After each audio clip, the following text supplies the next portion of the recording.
This is Jamie Drummond for Good Food Revolution. I'm here with Julianne and Bill, joining us from Clos LaChance in California, and we are going to be tasting, let me grab the right bottle, the Hayes Valley Chardonnay. I noticed that at the front here, you mark it, there is the label saying sustainably farmed. I know sustainability is a big thing for you at the winery. Perhaps you'd care to explain that. It's a huge thing. We were one of the first 17 wineries in all of California to be designated sustainable by the California Wine Institute. And it's a process that you just don't get a little stamp to say that. It's an ongoing process. You have to be approved every year. And you have to be improving every year. And I can give you any number of examples, the things we do to be sustainable. Some of them are pretty straightforward. By the way, we're not organic. We see a big difference between organic and sustainable. Sustainability, in our mind, is a systemic process, and it touches everything. How you rate your community, your employees, the land, the air, the vineyard, all those things. So, for example, we don't use any, we do use man-made products when we think it's better for the environment. Example is spraying for powdery mildew. We can use man-made products that require a third less trips up and down the vineyard, not compacting the soil, spelching diesel, and they're totally benign to the environment. Right. So we draw that distinction. We do other, I think they're little cool things. Birds are an issue for a lot of vineyards, especially in our area in the mountains. So you try nets, you try mylar, which is annoying, and try boom sounds, which is annoying. We found to be very successful getting recorded distress signals from the species that like to eat our grapes. And you put them out in the vineyard and you move them around, you change the frequency and the location and the amplitude. And it just sounds, at this time of year, if you're at the vineyard, you hear every now and then a fairly loud bird noise. Bird sound, well, it's scaring away the other birds. Much better. Well, nets, definitely preferable to those bangers for sure. Yeah, the nets are actually worse because they're expensive to put on, and they actually kill birds. The birds try to get in and they get caught. You take the nets off, you find these dead birds. Oh dear, I didn't know. Much better way to do it. Yeah. Another little quick thing on sustainability, which is a lot of fun. We put animals in the vineyard basically eat the weeds during the fall and winter season. And they're very effective in doing that.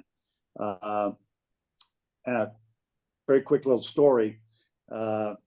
We put sheep and goats in, and they do a great job. They eat the grapes, they fertilize, they actually chew up the soil a little bit with their hooves, but they also reproduce.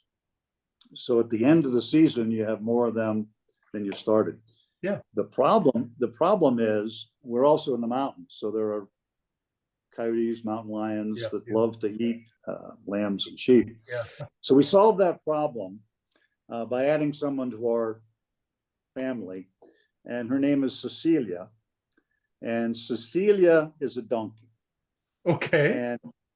And you will look it up. I have to look it up. I didn't know this. Our vineyard manager did this. Coyotes and predators don't like donkeys because donkeys are nasty and they're big. Right. So the donkeys hang out with the goats and the sheep, and they don't let the predators in. That's a cool story for sure. Yes. It's a very cool story, and then we're going to expand that story.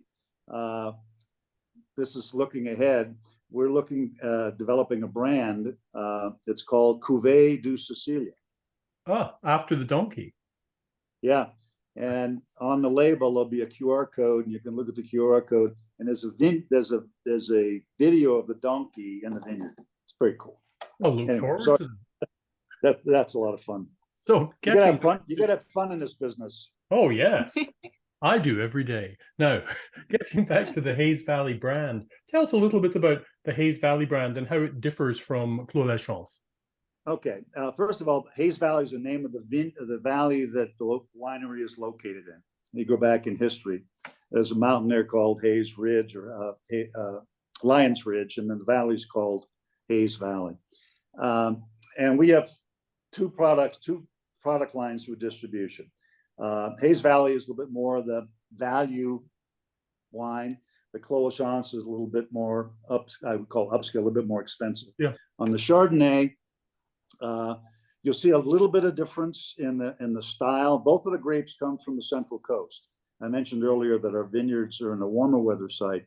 So we have arrangements with vineyards down by north of Paso Robles, kind of in the Santa Lucia mountain area, around inland from Monterey, where we get the Chardonnay.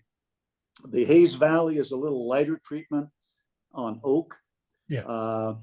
And yeah, you've probably already seen that if you're tasting. And the idea is to make a very easy to drink wine. It's a good sipping wine. You notice it has a screw top finish to make it easy for the consumer, and the price point.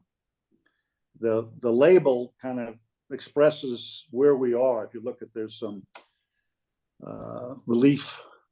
There we go. And you can actually find where Hayes Valley is on that map.